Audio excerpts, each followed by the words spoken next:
Civilizações do espaço visitando o planeta Terra.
Caso Francisca de Assis, no interior do Rio Grande do Norte.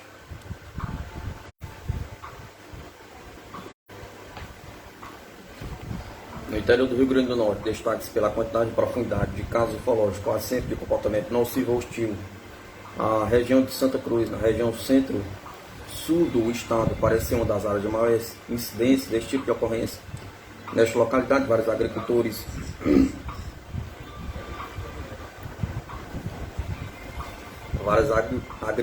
Janunço, Beato, Moisés e Campelo sofreram assédio do aparelho, nome dado ao misterioso objeto que assusta e muitas vezes ataca sitiantes locais. É um destes casos, duas mulheres, mãe e filha, passaram por uma aterrorizante experiência. Na noite de 27 de janeiro de 1979, Francisca, bispo de Assis, e sua filha Josefa, na ocasião com 13 anos, foram visitar vizinhos nas proximidades do sítio Timbaúba, a alguns quilômetros do norte do Campo Redondo, Rio Grande do Norte. Por volta das 23 horas, elas iniciaram o caminho de volta para casa. Nós estávamos voltando para casa. Eu falei para a Josefa caminhar na minha frente, pela trilha do mato. Quando ela me obedeceu, eu vi uma luz enorme acima do morro e gritei: é o bicho, corra.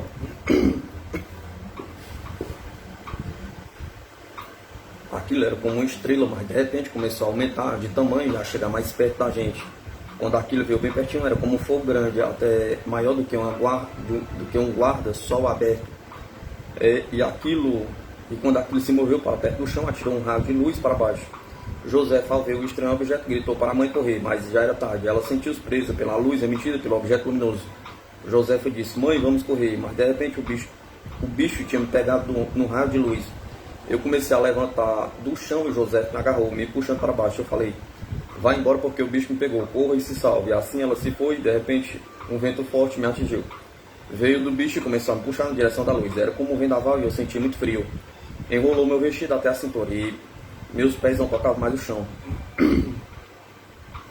Dava para ver minha sombra no chão. Meu corpo inteiro estava na luz e eu fiquei apavorada. Senti que estava no meio de um forte tornado. O tempo todo a luz e o vento me puxavam do chão. Eu já estava a uns 20 metros acima do solo, subindo a colina, na direção do bicho. Meu corpo estava amortecido. Não sentia nada, estava chorando e morrendo de medo de que o bicho me levasse embora e nunca mais me trouxesse de volta. Fui carregado no ar por uns 40 metros na direção do bicho. De repente o vento parou e me abaixou até o solo de novo. O corpo inteiro formigava. Eu não sentia mais nada. Eu estava muito assustado e rezando para Deus me ajudar. A luz permaneceu acima da colina por alguns segundos, balançando para frente e para trás, e depois foi embora. Eu estava com tanto medo que nem vi por onde ela se foi. Francisca, histérica, correu para sua casa, situada nas proximidades, onde sua filha e o resto da família que lá estava assistindo tudo pela janela, com medo de sair para ajudar. No dia seguinte, Francisca ainda sentia seu corpo paralisado, situação essa que pendurou até o dia seguinte. Além disso, ela teve fortes dores de cabeça por vários dias. Ela também apresentou um trauma emocional, ficando com muito medo de sair de casa à noite, mesmo que para ir a poucos metros e à frente da sua casa. Comparando o depoimento de Francisca e sua filha Josefa com outros da região, notam-se algumas similaridades e detalhes interessantes. Francisco declarou que a luz era quente, apesar do centro soprando o tempo todo, justamente na parte onde a luz existia. Dos quadris para baixo ela sentia calor, enquanto que dos quadris para cima ela sentia frio. Essa estranha variação de frio e calor é uma constante nos casos de natureza agressiva ocorridos tanto no Rio Grande do Norte quanto em estados vizinhos.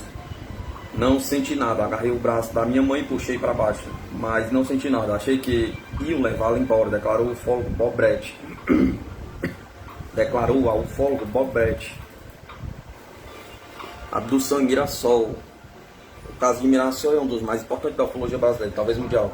O protagonista é Antônio Carlos Ferreira, um mulato, que é algo raro em se tratando de abduzidos. Ele esteve envolvido em vários eventos de contato. A abdução que deixava numerosas evidências físicas e tais experiências.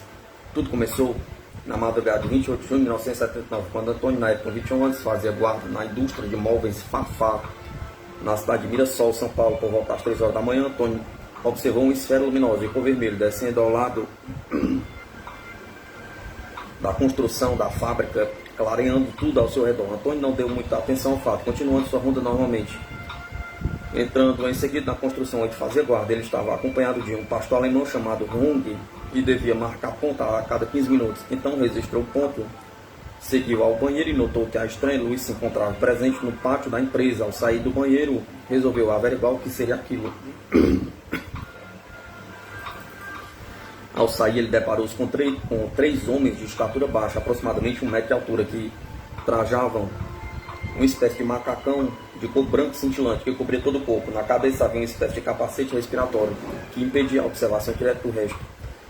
Rogue, o pastor alemão, estava amarrado à guia próxima ao local e tentou enfrentar os estranhos seres. Imediatamente o animal caiu como se estivesse morto. Logo em seguida, os estranhos apontaram uma luz vermelha para o rosto de Antônio. A luz saía de um objeto quadrado, como cerca de 15 centímetros de lado, onde havia 2 orifícios para onde saía a luz. Ao ser atingido pela luz, Antônio sentiu-se paralisado, sendo em seguida transportado para uma nave estacionada no pátio. Ele não sentia seus pés tocarem o solo, como se estivesse flutuando. Aproximou-se do objeto luminoso. Antônio percebeu que o mesmo tinha uma forma cônica, achatada, que aproximadamente 2 metros de base por 2,50 de altura. Tinha coloração cinza claro metálico e sem luminosidade. O aparelho estava apoiado em um tripé. Não possuía janelas, apenas uma entrada retangular de pequena altura, onde a testemunha precisou abaixar-se para poder entrar. Dentro do objeto havia uma luz vermelha difusa. Havia pequenos bancos de forma circular apoiados em tripés. Antônio ouviu um zumbido no momento em que o aparelho decolou, ao mesmo tempo que sentiu frio em todo o corpo. Mais tarde, ao sair do objeto, notou que encontrava-se em um ambiente amplo, com iluminação em várias cores. Havia diversos aparelhos e vários seres de baixa altura, vestidos em macacão branco que cobria todo o corpo, com exceção da cabeça. Eram 2 tipos de seres, porém todos com altura de aproximadamente 1,20 m. A cabeça grande e desproporcional ao corpo. Um grupo de seres possuía pele cor de chocolate, com olhos grandes e pretos, puxados como a dos orientais, sem cílios e sobrancelhas. Tinha um nariz grande achatado, boca grande, com lábios grossos, queixo fino e meio pontudo. O cabelo era carapinha, de cor avermelhada, com orelhas grandes e pontudas, com quase o dobro do tamanho da nossa. O outro grupo apresentava pele esverdeada, cabelo preto e liso, nariz grande e fino, olhos verdes puxados, boca grande, lábios finos, orelhas grandes e pontudas, queixo fino e também pontudo. Nesta primeira abdução, Antônio foi levado a um divã. Logo apareceu uma tripulante completamente nua que tocou sua mão. Antônio sentiu repugnância ao vê-la. Os outros seres tentaram retirar a roupa de Antônio, que reagiu. Então fizeram cheirar algo que o enfraqueceu. Retiraram a roupa de Antônio, que ainda tentava evitar que algo mais sério acontecesse. Então aplicaram-lhe algo em seu braço direito, que o deixou paralisado. No braço direito foi colocado um aparelho que Antônio não podia ver, apenas sentia. Em seguida passaram um óleo de cor escura por quase todo o corpo de Antônio. Após isso aconteceu o ato sexual com a tripulante fêmea. Após isso passaram novamente o óleo em Antônio, colocaram de novo sua roupa. Telepaticamente foi informado que não lhe fariam mal e que seria devolvido em segurança à Terra. Afirmaram que vinham de outro planeta e que precisavam de um filho dele para futuros experimentos. Afirmaram também que em contato futuro ele conheceria seu filho. Quando isso ocorresse novamente, lhe dariam 3 sinais, mas não informaram que sinais seriam estes. A seguir foi levado de volta ao mesmo objeto, em que foi levado, capturado e deixado no mesmo lugar onde havia sido capturado. Após a abdução, Antônio lembrou apenas de trechos da experiência. Ao terminar o expediente, voltou para casa, como sempre fazia. Ao chegar em casa, sua mãe, Dona Guaraci, estranhou o comportamento do filho, que estava calado, recusou o café e foi direto para a cama. Ela pensou que Antônio estava doente. Dirigiu-se ao quarto do filho para ver como ele estava. Ao chegar, Antônio disse que estava muito contente e logo descreveu o episódio segundo suas lembranças. Sua mãe, incrédula, chamou o vizinho, o senhor Alonso, para ouvir a história. Eles concluíram que, na verdade, havia acontecido um roubo na propriedade. Entraram em contato com o serviço de vigilância da empresa para se certificar. Os responsáveis pela empresa afirmaram que estava tudo bem, que Antônio parecia um pouco abalado. Ainda desconfiado, Dona Guaraci seguiu para a casa do investigador de polícia, José Zanolevo Neto, pedindo-lhe que fosse até a fábrica averiguar. O investigador constatou que nada fora roubado da propriedade. Entretanto, todos constataram que havia uma marca circular no pátio da empresa. Todo o pátio estava coberto de poeira, pois dias antes ocorrera serviço de terraplanagem no pátio. A marca circular estava completamente limpa, como se tivesse sido varrida. Outro fato constatado é que o capim ao lado da barra estava todo chamuscado. Mais tarde, quando Antônio despertou, sentia-se atordoado com um pouco formigando. Este formigamento permaneceu por aproximadamente 20 dias. Havia também ardência nos olhos, que permaneceu por vários dias. No braço esquerdo de Antônio havia uma marca de queimadura, que Antônio não sabia explicar como teria surgido. Ao longo do corpo havia marcas e hematomas. Dona Guaraci, ao lavar a roupa do filho, percebeu que o paletó que ele usara no dia do estranho encontro estava rasgado. A camisa estava com mancha escura no bolso superior. O investigador policial José Zavonello verificou o relógio ponto que deveria ser marcado a cada 15 minutos por Antônio. Ele constatou que o último registro ocorreu às 3 horas da manhã, só voltando a ser registrado às 5 horas. Investigações posteriores realizadas pelo pesquisador da Sociedade Brasileira de Estudos de Escavadores descobriram novos fatos. Depoimentos e evidências que confirmaram o relato de Antônio. Um dos depoimentos mais importantes foi o de Antônio Nascimento, que também era vigia em uma construção a 350 metros do local de aterrissagem do OVNI, que abduziu Antônio Carlos Ferreira. Ele afirmou que observou o OVNI descendo em direção à indústria de móveis Fafá, palco da abdução. A sua descrição de OVNI bate com a descrição de Antônio Carlos. Outros 2 testemunhos são da vizinha de Antônio, Neiva Ferreira de Oliveira, e da própria mãe de Antônio, que ouviram por volta da meia-noite um zumbido estranho. Neiva estava assistindo televisão e assim permaneceu até por volta das 2h30, quando todas as emissoras saíram repetidamente do ar, sem causa aparente. Outro fato interessante é que Rogue, o pastor alemão que acompanhava Antônio naquela noite, apresentou comportamento estranho nos dias seguintes ao acontecido. Ele não se alimentava direito, não atendia mais às ordens, embora fosse adestrado na escola de polícia e fosse bastante obediente. Ele, que sempre foi bom cão de guarda, não estranhava ninguém deixando de latir ferozmente, incluindo para aqueles que ele não gostava. Também demonstrava muito medo quando voltava à fábrica, quando costumava ficar de guarda. O ufólogo Ney Matiel Pires de Mirassol, primeiro a investigar o caso, constatou que no local onde o OVNI desceu houve alterações magnéticas em janelas metálicas armazenadas ali, munidos de um magnetrômetro Perrin Jacket Suíça, graduação 1 a 5 graus, detectou que peça metálica próxima ao local atingiu a escala máxima do medidor, enquanto que áreas mais afastadas não havia magnetização. 50 dias mais tarde foi realizada uma nova medição e constatou-se que estas medidas reduziram pela metade nos locais afetados. Assim que chegou uma nova remessa de janelas metálicas da mesma origem das anteriores. O ufólogo voltou a medir e constatou que estas novas janelas não apresentavam alterações magnéticas.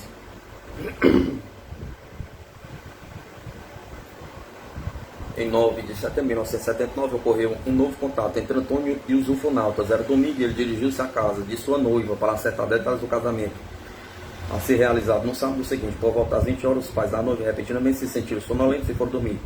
Pouco depois, Antônio observou uma esfera de cor verde aproximando pelas costas de Jandira, que adormeceu instantaneamente.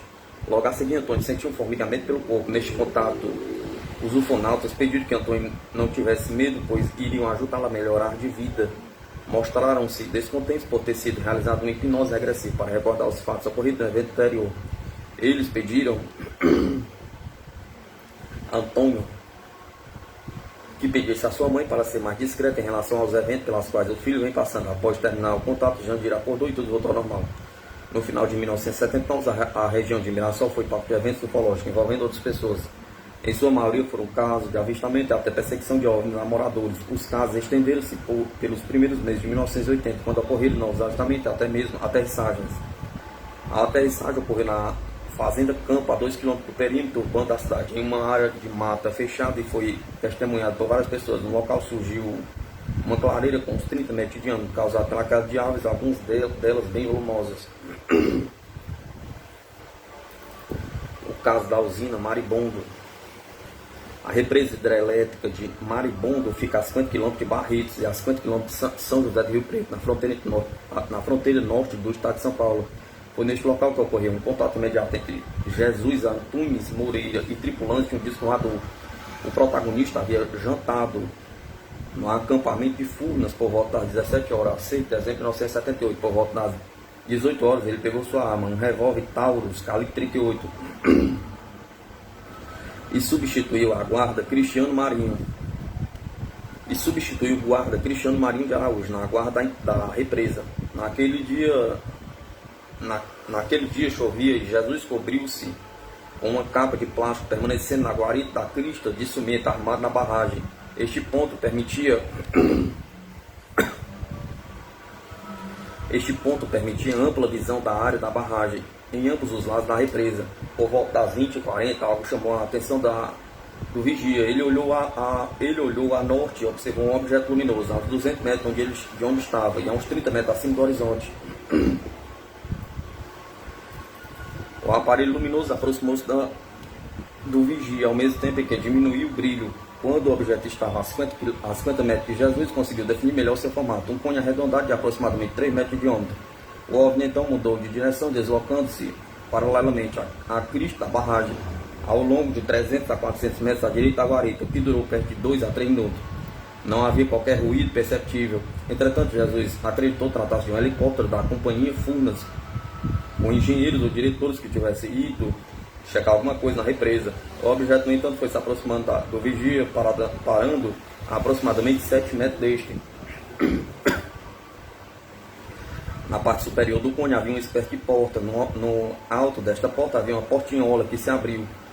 Jesus pôde ver uma silhueta humana olhando diretamente para a testemunha. A portinhola se fechou e a nave aproximou-se ainda mais do guarda.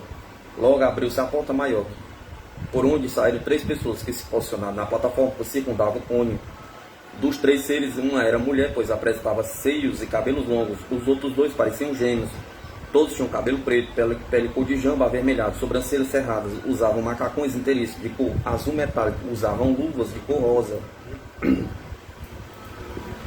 Os seres comunicavam-se entre si em uma língua estranha e se dirigiam a Jesus. Este resolveu chamar alguém para que pudesse se comunicar corretamente com os estranhos. Simplesmente falou normalmente para eles irem telefonar para pedir algum instruído para que pudesse conversar com eles. Um dos seres gesticulou pedindo que não telefonasse e voltasse até ali onde eles estavam.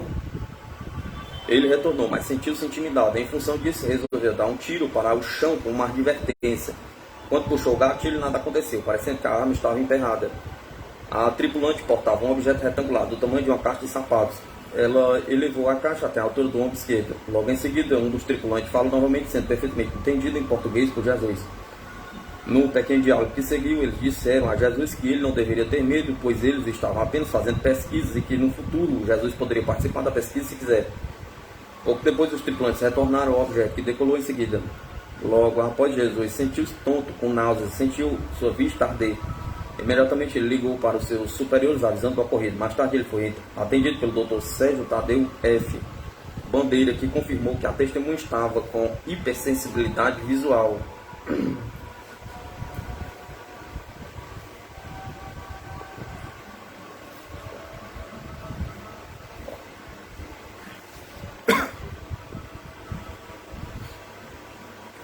O caso Frederico Valentis. Em 21 de outubro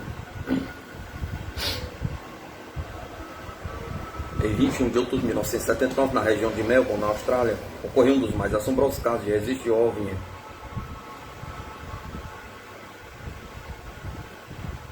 da história da ufologia mundial. Na ocasião, o piloto Frederico Valenti perseguiu um OVNI gigantesco antes de sumir da Astela dos radares. Até hoje não foram encontrados sinais de Valenti e seu avião. Tudo começou no final da tarde de 21 de outubro, quando Valenti decolou a bordo de um Cessna 182L no aeroporto de Moorabbin, em Melbourne, com destino à ilha King. Valenti tinha planejado seu voo com antecedência, pretendido passar sobre o cabo Otewao, nas proximidades do Estreito de Bass. Valenti conhecia esta região muito bem, pois ele já tinha efetuado voo sobre esta região em várias ocasiões. O voo deveria durar aproximadamente 90 minutos, devendo chegar por volta das 19h50 em seu destino. Quando passava sobre o cabo Otewao, Valenti comunicou-se com o centro de controle aéreo local, informando que estava a 4.500 pés de altura sobre o mar. Eram 19 horas e o céu estava limpo, possibilitando ampla visão de toda a região. 6 minutos depois, Valenti constatou novamente a torre, solicitando informações sobre luzes que ele estava vendo a quilômetros de sua posição. O controlador afirmou desconhecer a natureza da luz observada. Valenti resolveu aproximar-se da estranha luz para identificá-la. Ele manteve contato por rádio com a torre de controle, informando tudo o que acontecia. Confira os trechos do diálogo. 19, 6 e 44 segundos. Valenti: Melbourne, aqui é Delta Sierra Juliette. Há algum tráfego abaixo de mim a 5.000? Pergunta. Torre de comando: Delta Sierra Juliette. Não há nenhum tráfego conhecido. Valenti: Delta Sierra Juliette aqui. Parece ser uma grande aeronave abaixo de mim. 5.000. 19, 6 e 44.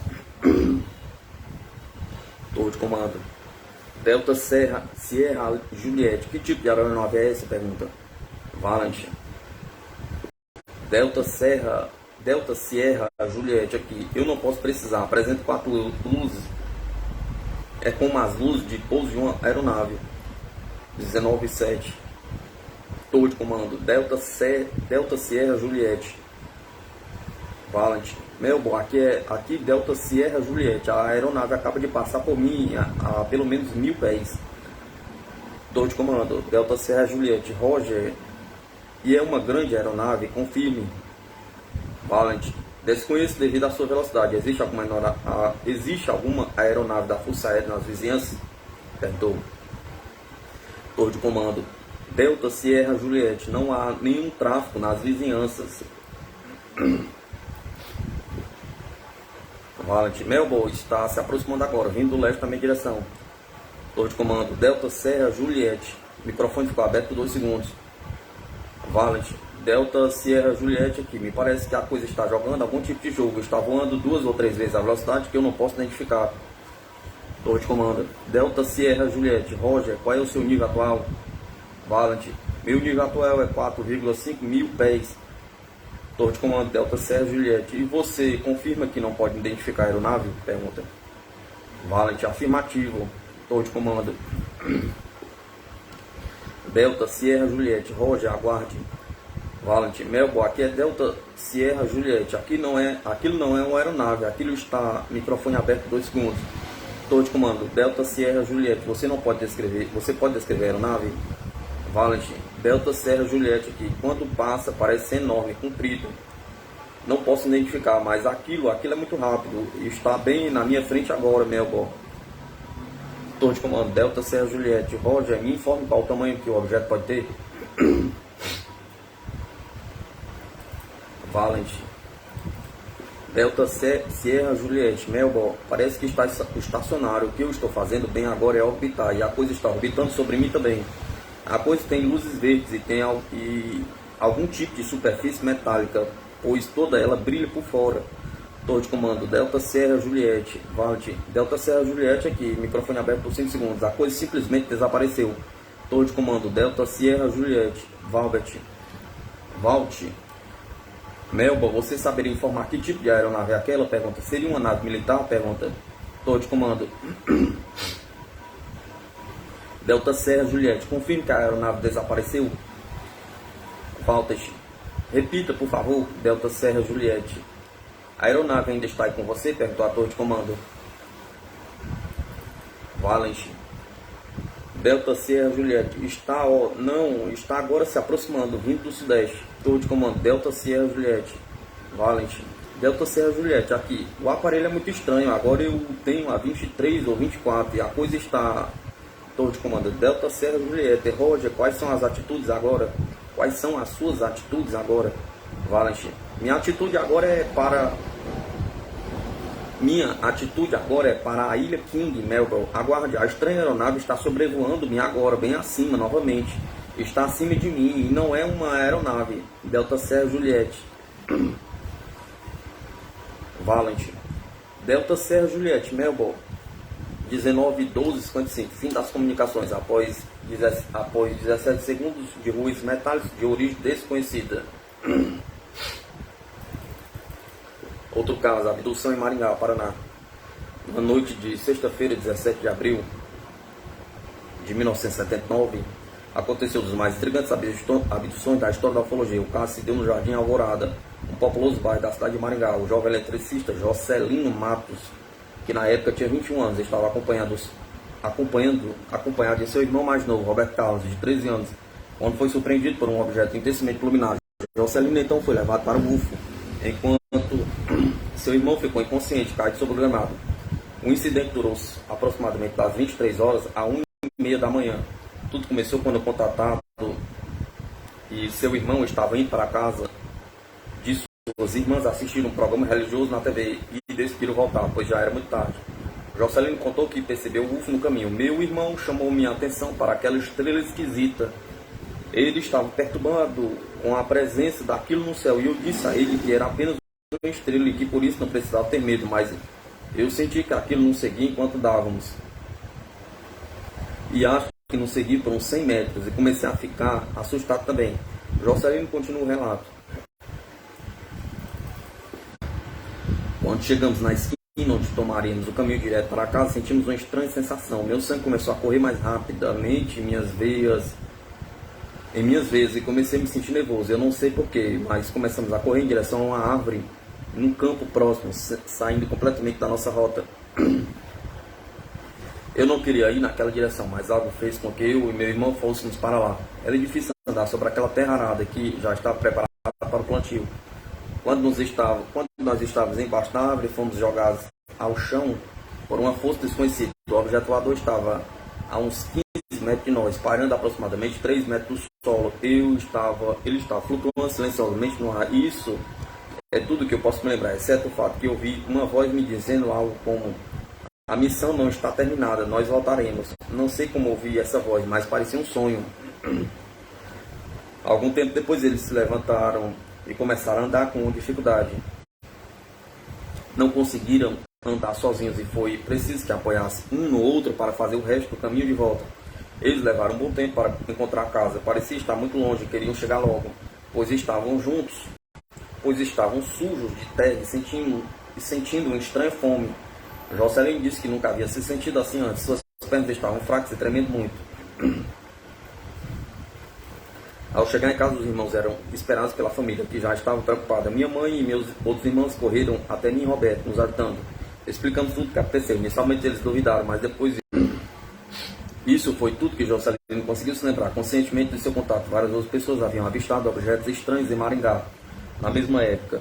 E isso chegou ao conhecimento de autoridades pesquisadoras. O fato chamou a atenção do Ademar Jevaé, que morava na cidade e era membro do OVNI, um extinto grupo de pesquisa ufológica. Jevaé procurou Jocelyn e investigou o caso. Após várias entrevistas, conseguiu levar o contatado e seu irmão para uma sessão de hipnose com o Dr. Oswaldo Alves, com a esperança de que os dois conseguissem se lembrar o que teria acontecido durante o tempo em que ficaram inconscientes. Todas as hipóteses foram gravadas. Todas as hipnoses foram gravadas em mais de 30 horas de fita e suas transcrições ultrapassam 200 páginas. Nas partes mais importantes do material compilado das regressões, Jocelyn revela: quando chegamos embaixo das árvores, ficamos caídos no chão por uns 2 minutos, até que alguém me levantou. Nós estávamos flutuando. Eu fiquei assustado depois de ver algo tão inacreditável. Uma porta foi aberta, entrei e havia 2 homens lá dentro.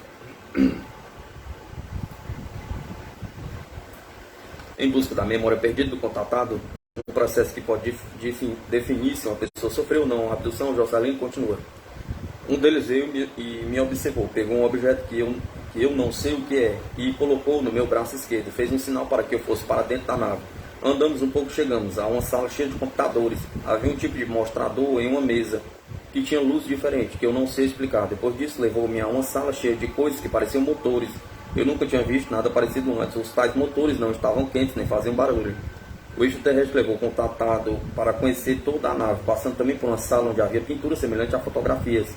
As imagens eram fixas na parede, um tipo de tela de vídeo. Porém, a parte mais marcante da visita de Jocelyn àquela nave foi quando chegou a uma sala com equipamentos parecidos com instrumentos hospitalares, onde foi submetido a intensivos exames fisiológico e psicológico. Era uma sala médica, eles pediram que eu me deitasse e me examinaram com vários instrumentos. Tiraram a amostra do meu sangue, cabelos e demais tecidos. Depois de um longo exame, extraíram meu sêmen, foi uma quantidade pequena. Eles fizeram essa extração com um instrumento de sucção, colocando o material numa espécie de pacotinho plástico. Depois disso, fizeram me sentar numa espécie de mesa, colocaram uns instrumentos em minha cabeça e começaram a falar entre si numa linguagem que eu não entendia. Depois disso, me assustou muito. Depois de alguns minutos, uma mulher chegou na sala, ela me tocou, acariciou e excitou. Nós começamos a fazer amor e quando paramos, ela disse a seguinte frase: a semente viverá. Eu não entendi. Ela saiu da sala e os outros seres continuaram a conversar. Telepaticamente eles me disseram que vinham em paz, que seu objetivo era estudar, entender a Terra. Falavam sobre a vida, sobre conflitos, guerras, de forma que eu realmente vi que eram seres de paz, amigos. Jocelyn conseguiu, através da telepatia, conversar extensivamente com os extraterrestres, recebendo diversas informações. Teve uma longa conversa com eles sobre sistemas solares, planetas e galáxias, além de saber sobre as intenções alienígenas na Terra. Por fim, o contatado foi avisado de que precisava voltar. Eles disseram que era hora de eu partir. Me pegaram pelo braço, voltando pelo mesmo caminho que usamos para entrar na nave. Saltaram no chão comigo, deitaram-me exatamente no mesmo lugar onde eu estava antes e voltaram flutuando. Eu senti meu corpo paralisado, totalmente móvel. Então eu recobrei meus sentidos deitados ali embaixo da árvore. Há muitas evidências neste caso que as abduções não acontecem por acaso. Alguns ufanautas dizem em suas mensagens que existem seres extraterrestres vivendo em missões na Terra e em diversos outros planetas. Os contatados geralmente não sabem se suas origens alienígenas ou contatos anteriores com seres extraplanetários. Há algumas indicações de que Jocelyn é um destes humanos programado para viver nesta Terra e neste tempo. As sessões revelaram informações sobre a história dos ETs que abduziram o jovem de Maringá, suas incursões na sociedade terrestre relacionadas ao nosso passado e até mesmo no futuro. Jocelyn, como muitos outros, foi preparado para esse tipo de experiência muito antes do seu nascimento. Hoje sabe-se que a mãe de Jocelyn teve seu primeiro contato ufológico aos 9 anos de idade, teve continuidade com mais 5 ou 6 visitas dos mesmos seres, além de ter conhecido o planeta de onde eles vieram. Jocelyn, por sua vez, teve o primeiro contato aos 7 anos em um campo, tal como revela as suas sessões hipnóticas. Ele estava incluído em um programa de contatos estendido a vários membros da família. Houve um grande número de confirmações de atividades ufológicas envolvendo a família, como tempo, locais, etc. Há também fotografia dos outros que aparecem em Maringá.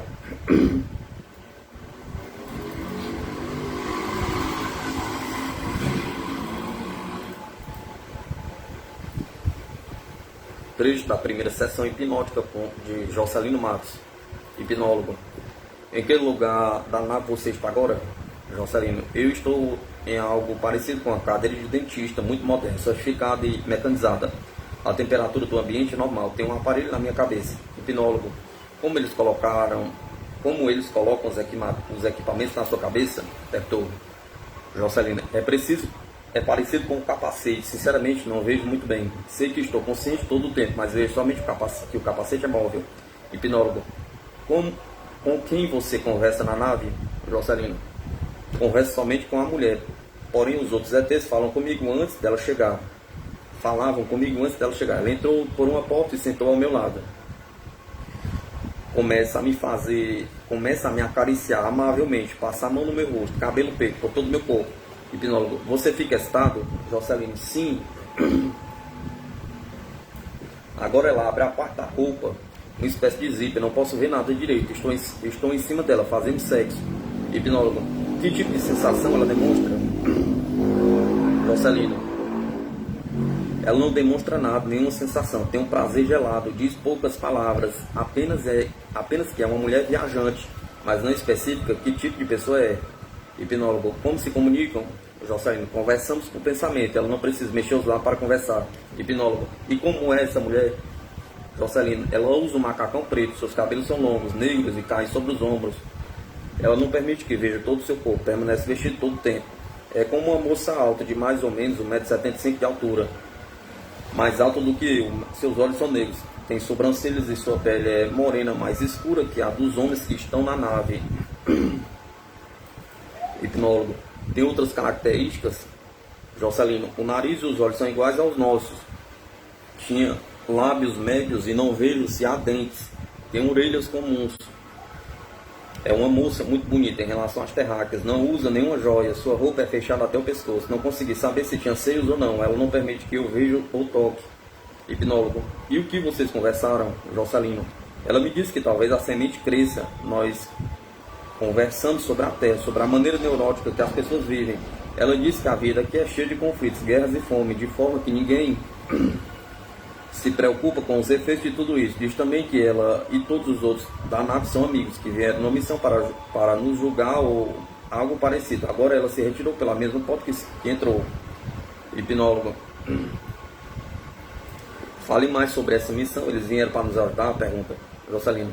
Eles teriam que observar nosso comportamento, ver a nossa ética, e esse foi um dos motivos pela qual me raptaram. Eles dizem vir de um lugar muito longe, entre as estrelas. Hipnólogo, como você sai da nave?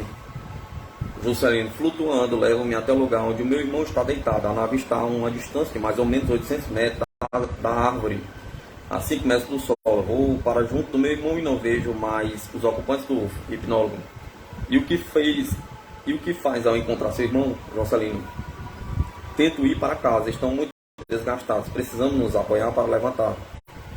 Estamos muito desgastados. Eu me sinto muito mal neste momento. Lembro que no caminho para casa vi 3 luzes passando como um flash no céu.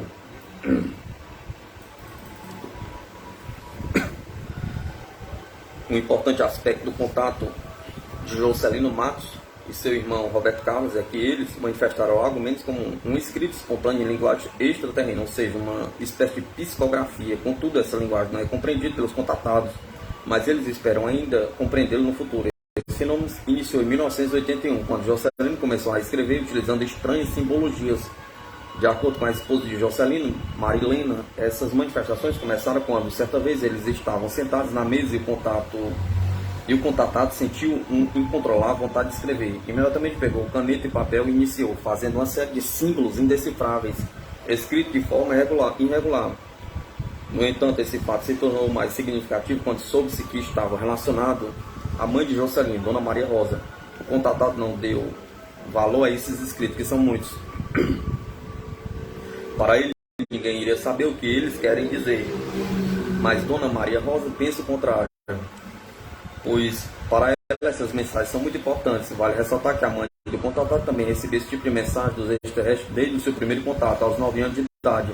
Atualmente, os pesquisadores suspeitam que os contatos continuam acontecendo com outros membros da família.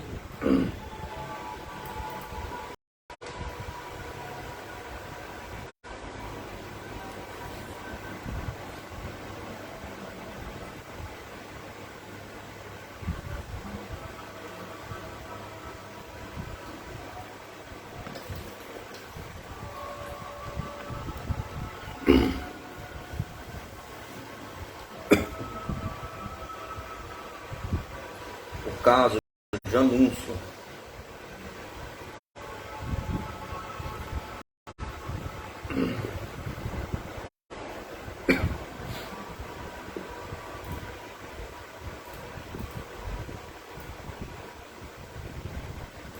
No começo de janeiro de 1979, um sitiante na localidade de Santa Cruz, Rio Grande do Norte, foi protagonista de uma aterrorizante experiência ufológica. Por volta das 20 horas, Francisco Henrique de Souza, vulgo Janúncio, voltava para casa. em uma fazenda de 500 hectares na zona rural do município. Em dado momento, resolveu acender um cigarro e foi aí que sua experiência teve início. Após acender o cigarro e andar alguns passos, um aparelho enorme de tons escuros posicionou sobre sua cabeça, mais ou menos 3 metros de altura. Em questão de segundos, um aparelho com luz muito brilhante desceu rapidamente em algum lugar no céu, parou e flutuou a apenas poucos metros acima da minha cabeça. Era como se o cintilar do fósforo que acendia se transformasse num farol ou algo similar, ou algum sinal familiar. Aquilo estava apenas a 3 metros acima de mim, não pude vê-lo chegar, e aquilo não emitiu qualquer som, apenas estava ali, estava só a 3 metros acima de mim. Eu não via a coisa se aproximando e não fazia nenhum barulho, apenas estava lá, parecia um silo grande. Segundo a descrição de Janúncio, o objeto teria entre 6 e 7 metros de altura e 3 a 4 metros de diâmetro. Uma porta abriu no fundo. Eu vi um homem e uma mulher sentados num banco como num carro. Estavam parados, vivos. Não se mexeram em nenhum momento. A mulher parecia estar usando um vestido. Quando a porta abriu, saiu dela muita luz. Eu senti como se estivesse sendo puxado para dentro do objeto. Era como um imã. Agarrei-me à palmeira e enrolei os braços e as pernas em volta dela. A luz era muito quente. Eu estava apavorado. O ufólogo americano Bob Brett entrevistou Janúncio um mês após a sua experiência.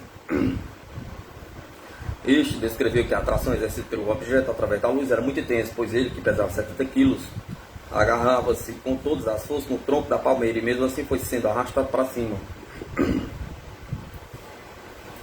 Isso aconteceu 5 vezes, por cima, para cima e para baixo, para cima e para baixo. Meu peito ficou todo arranhado. Então, quando o homem e a mulher viram que eu não iria largar da árvore, eles derrubaram uma coisa como um óleo quente para me fazer soltar. Senti que estava entre o fogo e a frigideira. Não podia me mexer. O negócio queimou meus braços, me machucou muito, mas tinha medo de soltar, quase morri de medo. Aquilo durou mais ou menos de 2 minutos. Aquilo durou menos de 2 minutos. Se tivesse demorado mais, acho que eu teria morrido, porque estava muito quente. Como eu não larguei da árvore de jeito nenhum, eles fecharam a porta, ali se apagou e a coisa foi embora rápido, como um relâmpago.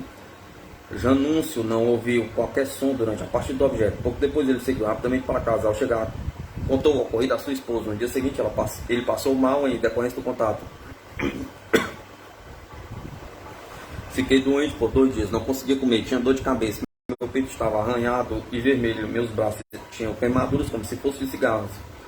Após sua experiência, Janúncio não saiu mais à noite, por medo que a experiência se repetisse. Sua saúde, que antes do contato era perfeita, após o contato deteriorou-se aos poucos até a sua morte em 1991.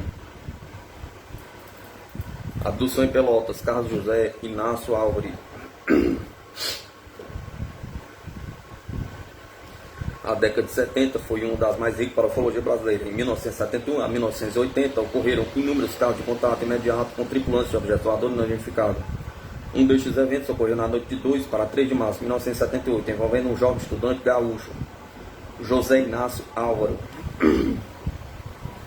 Na noite de 2 para 3 de março de 1978, ocorreu um interessantíssimo caso de abdução na cidade de Pelotas, Rio Grande do Sul. Tudo começou por volta das 20 horas, quando falta de energia elétrica no bairro Simões Lopes, a professora Isonósia Silva da Silva resolveu ir até a frente da sua casa, na época situada na rua Santos Dumont 35. Ao chegar à frente da sua casa, ela observou um objeto voador luminoso, de forma circular, a uns 30 graus acima do horizonte, na direção sul. Estranhando o fato, ela chamou seu vizinho, Orlando Costa e Silva, e seu amigo José Inácio Álvaro, que encontravam-se por ali conversando. Quando o objeto sumiu completamente, o grupo ficou por algum tempo comentando o fato e se dispersou após a volta da energia elétrica. Os 2 amigos seguiram para o centro da cidade, onde pararam na casa de lanches O Forno. Ali permaneceram até por volta das 3 horas da manhã, seguindo para a casa do pai de José Inácio Álvaro, que encontrava-se viajando. Após historiar a casa, os 2 amigos voltaram de ônibus para o bairro Coab. Enquanto esperavam o ônibus, José Inácio sentiu sonolência, um detalhe muito comum em casos desse tipo. Ali foi sozinho para a rua General Osório, onde poderia pegar outra condução. Em dado momento, o ônibus que levaria o jovem para casa aproxima-se lentamente, mas José Inácio não embarca no mesmo. Logo após a passagem, ele retorna para a casa de seu pai, onde chegou por volta das 2 horas da madrugada do dia 3 de março. Ao entrar em casa, ele acendeu as lâmpadas e permaneceu em pé, encostado na porta da frente. Pouco depois, o jovem observou o mesmo objeto luminoso que aproximava-se de sua posição. Em dado momento, o aparelho emitiu um facho luminoso em direção a José Inácio, que sentiu-se hipnotizado. Durante esse breve momento, ele recebeu imagens mentais com cenas de guerra, mortes, com baionetas e brigas entre membros de sua família. A lembrança seguinte de José Inácio é de estar acordando em um capinzal, aproximadamente 1 quilômetro de distância da casa de seu pai. Ele sentia muita tontura e uma estranha voz em sua mente dizendo que uma tarefa estava se cumprindo. Ainda tonto, ele retornou para a casa do pai, encontrando-a ainda aberta, com as luzes acesas. Ele consultou o relógio e percebeu que já passava das 4 horas da madrugada. Havia um período de tempo pouco superior ao de 1 hora entre o avistamento do objeto luminoso e o acordar no capinzal, a qual ele não sabia explicar. Intrigado, ele trancou a casa do pai e dirigiu-se para a sua casa, no bairro Coab. Chegando lá, pouco antes do amanhecer, ele deitou-se, mas não conseguiu dormir. Sentiu-se cansado e insone. Enquanto revirava-se na cama, José Inácio percebeu um relâmpago que penetrou em seu quarto através da veneziana da janela. Em questão de segundo, ele ouviu uma voz dizendo-lhe: tua tarefa foi cumprida, tua tarefa foi cumprida. E então ele adormeceu. Mais tarde, naquele mesmo dia, José Inácio foi trabalhar, como de costume. Ele sentia-se ainda cansado e não conseguia concentrar-se em suas atividades, pois não conseguia esquecer as experiências. Isso deixou preocupado. Após aconselhar-se com amigos, ele procurou o ufólogo Luiz do Rosário Real, que investigou o caso. A primeira hipnose regressiva. A primeira sessão de hipnose foi conduzida pelo Dr. Palmor Brandão Carapestos, advogado, professor, psicólogo e hipnólogo, na noite de 16 de março de 1978, em uma sala da Escola Técnica Federal de Pelotas. Além do abduzido, o Dr. Palmor estava presente o ufólogo Luiz do Rosário Real, o professor Rafael Álvares Caldela, professor José Manuel P., professora Isonísia Silva da Silva, os universitários Mara Regina da Silva, psicólogo de serviço social Pedro Luiz Mascara de Cunha, arquitetura, e funcionário público Orlando Costa e Silva, José Luiz Álvares e Pedro Luiz Farias, alunos do curso de eletrônica da ETFP. Hipnólogo José Inácio. Agora prestem atenção, nesse dia 2 de março à noite, procure recordar bem o que é que houve. Que fato interessante presenciaste nas primeiras horas? Pergunta José Inácio. Foi uma luz, um objeto luminoso, um objeto semelhante ao sol, era grande. Hipnólogo. A que horas foi isso? Pergunta José Inácio. 8h30. Hipnólogo. Sentiste alguma coisa vendo aquele objeto? Qual foi a impressão? José Inácio. Não podia fixar muito os olhos, porque... Hipnólogo. Sentia uma tonteira? José Inácio. Sim. Hipnólogo. Os outros amigos viram também? E o que eles acharam que fosse? Pergunta José Inácio. Acharam que seria uma luz vindo do céu. Hipnólogo. E tu, o que pensaste daquilo? José Inácio. Pensei que era um objeto voador. Hipnólogo. Sim, depois desse fato, para onde foste? Procura lembrar bem o que fizeste depois? José Inácio. Foi até o centro junto com o Orlando. Em um bar tomamos refrigerante e comemos umas batatinhas. Às 11 horas saímos.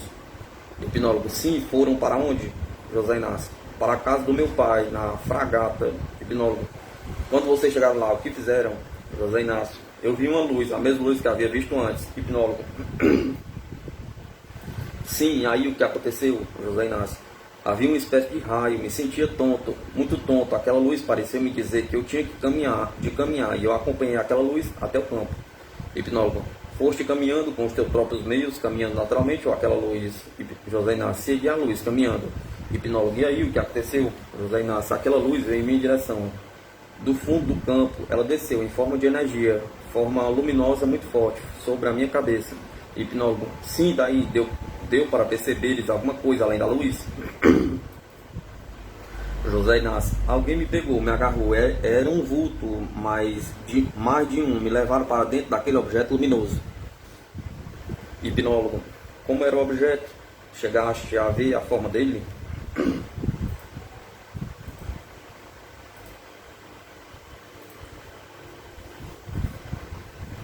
José Inácio. Não exatamente, pouquinha coisa, não prestei muita atenção. Hipnólogo. Chegaste a ver como era o tipo desta pessoa, deste vulto que te levou? José Inácio. Era como se fosse uma pessoa qualquer. Hipnólogo. Te levou pelo braço? Pergunta. José Inácio. Mais de uma em direção àquele objeto que estava sobre o campo. Tive a impressão que subia. Era como se não tivesse a gravidade da Terra. A nave estava acima do Sol. Eu subi junto com essas pessoas, com esses vultos, em direção a essa luz. Hipnólogo. Subiste até onde? Pergunta. José Inácio. Até a luz, eram 3. E eu, me acompanhando sempre. Hipnólogo. E aí, o que fizeram contigo? José Inácio.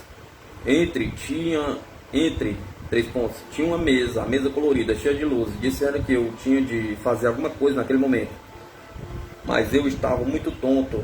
Não pude perceber exatamente o que me disseram. Eu tinha de fazer alguma tarefa naquele momento, alguma coisa. Hipnólogo. Mas eles devem ter dito o que era. Não procure lembrar. José Inácio. Eu vi uma mulher lá dentro, um pouco idêntica às nossas. A pele clara, bem clara. Hipnólogo. Mas então... ela estava sem roupa ou com roupa? Pergunta. José Inácio. Sem roupa. Hipnólogo. Deram alguma coisa para tomares? José Inácio. Não, só me examinaram muito. Eu estava muito tonto. Hipnólogo. Tiraram a tua roupa?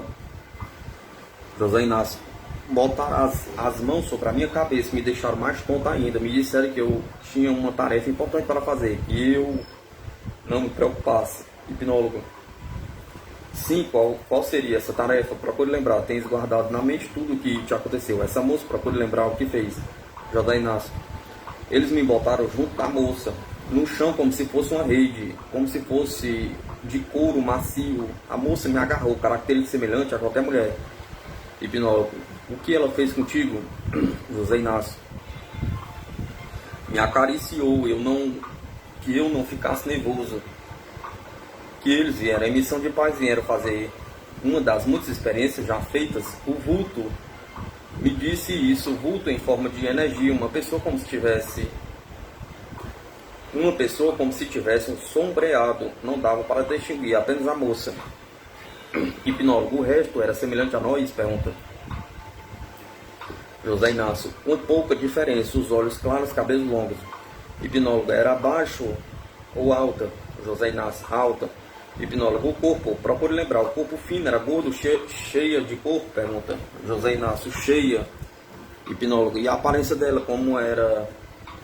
Era como se fosse uma moça? Pergunta. Não tiveste receio ao vê-la? Pergunta. Procure contar tudo o que aconteceu e o que viste nesse momento. José Inácio. A moça começou a me acariciar, tirou a minha roupa, eu já estava muito tonto, não consigo me lembrar exatamente. Ela estava nua, o busto um pouco diferente, mais cheio, os seus normais. Hipnólogo. E o que mais? José Inácio. Os cabelos como se fossem prateados. Hipnólogo. Os olhos eram amendoados, tipo assim de japonês, repuxados, não? José Inácio. Não, olhos claros. Hipnólogo. E então o que houve entre vocês dois? José Inácio. Tivemos relações. Hipnólogo. Normais? José Inácio. Sim, normais. Hipnólogo. Ela se portou assim como uma mulher aqui da terra? José Inácio. Sim. Hipnólogo. Como é que ela se expressava para ti? José Inácio. Por gestos.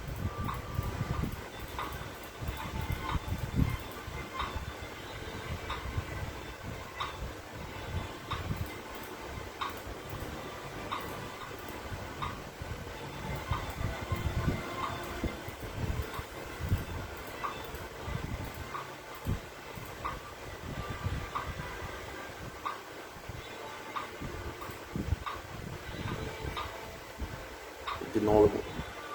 Não chegaste a ouvir se ela falou em algum momento, nem algo parecido? José Inácio. Era só por gesto, tentava soar alguma coisa, uma espécie de cansaço. Hipnólogo. E depois voltará a repetir o ato? José Inácio. Só uma vez, foi só uma vez. Hipnólogo.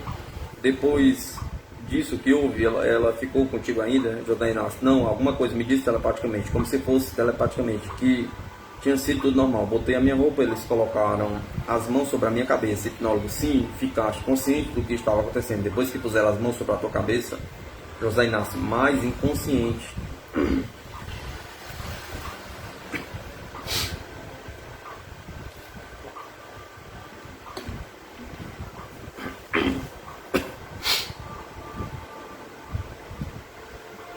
hipnólogo. E a moça, nesse meio tempo, já havia saído da sala. José Inácio, era uma sala só, sala circular.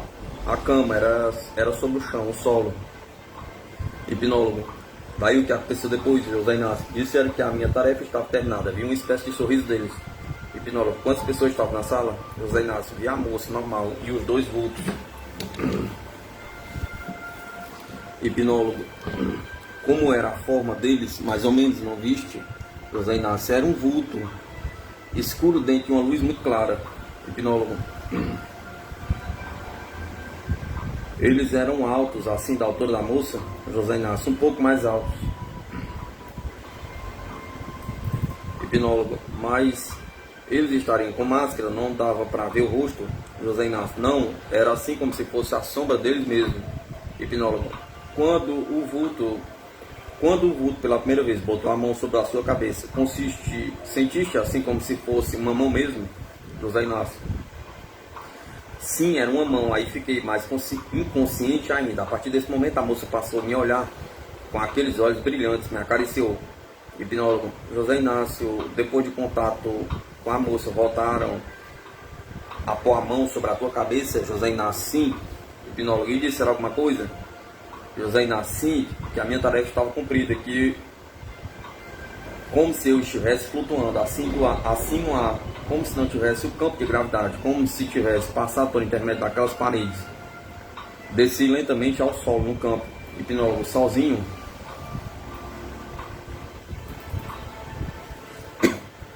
José Inácio. Sozinho, mas sempre com aquela luz sobre mim. Após, por telepatia, foi dito que poderia voltar ao normal, normalmente ligado em mim, que esta tarefa estava cumprida. Até nova tarefa. Hipnólogo. Até quando? Não te disseram quando voltariam e nenhuma vez citaram isso? José Inácio. Não. Hipnólogo.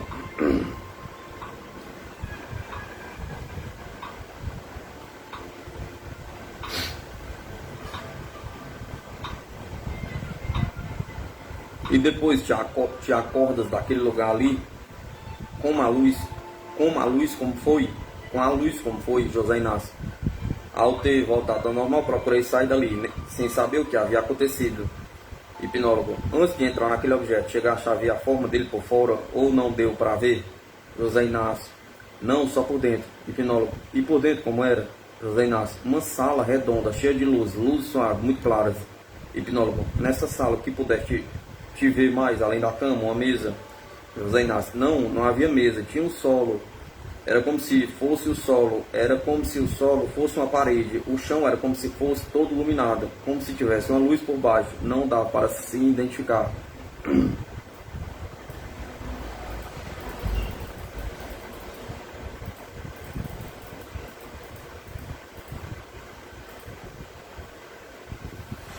Civilizações do espaço, visitando o planeta Terra.